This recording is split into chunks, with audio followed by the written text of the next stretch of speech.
If the government tracks your clicks as closely as it tracks your tax money, are you actually a citizen or just a highly optimized data kind of point?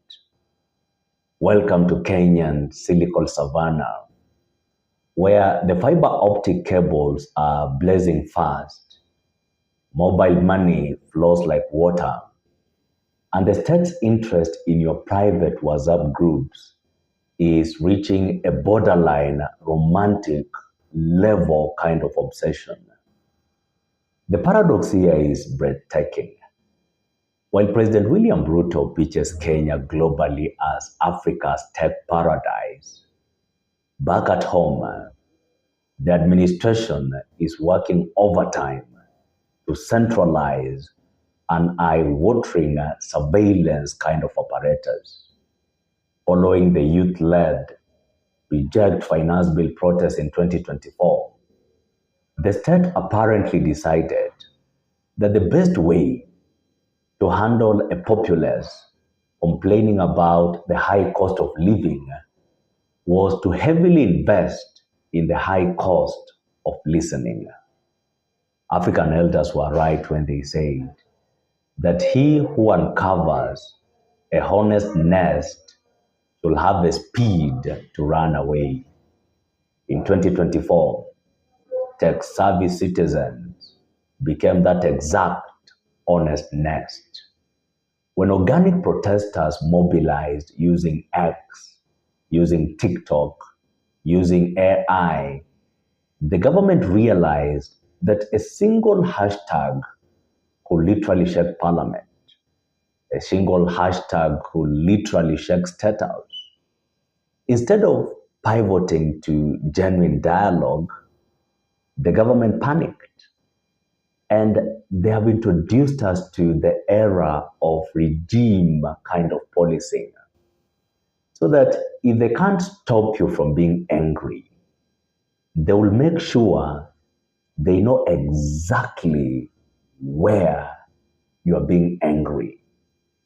Which brings us to another proverb by the African elders that says that the fly that hugs the spider web thinks it is finding a home. For years, we celebrated digital expansion and willingly handed over our biometrics. Now, civil rights exposés reveal that the state uses telco data to track down, to profile, and to abduct online dissidents. The very web built to liberate our economy has been retrofitted into a digital dragnet. Let's bring this down to earth. Imagine you run a kibanda, that is a grocery store here in the city of Nairobi. You are struggling to pay skyrocketing taxes on onions. You step aside, open your phone, and post a meme comparing a politician's promises to a broken wheelbarrow. In a healthy democracy, that post sits online, it gets a few laps, and life moves on.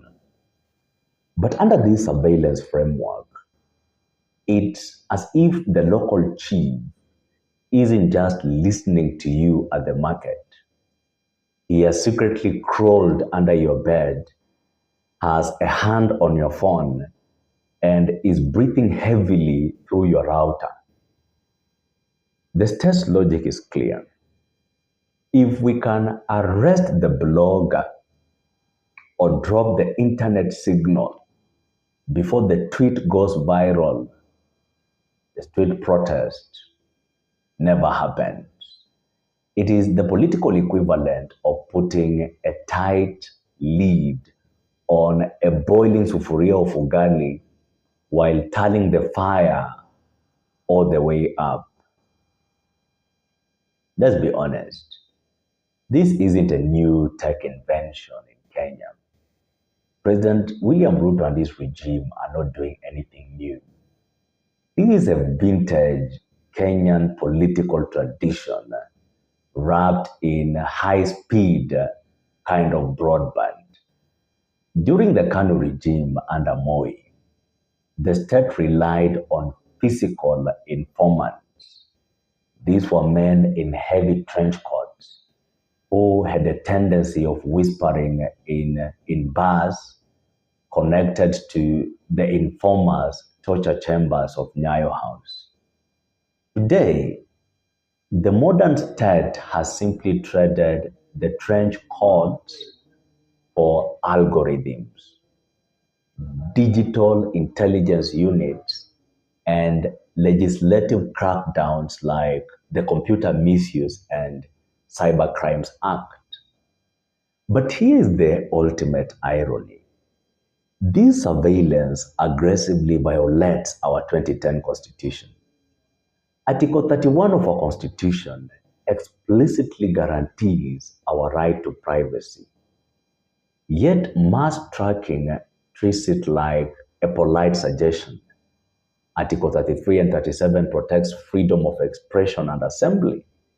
Yet online mobilization is framed as a national security threat, using anti-terrorist tools to hunt down a university student who posted a satirical image is not defending national security.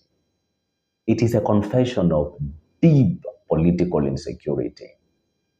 As we edge closer to 2027, the state needs a reality check. You cannot expect the Silicon Savannah to grow if you keep poisoning the digital soil. A thriving digital economy simply cannot survive inside a digital police kind of state. As a country, it is about time we changed how we do things. My name is Biketi.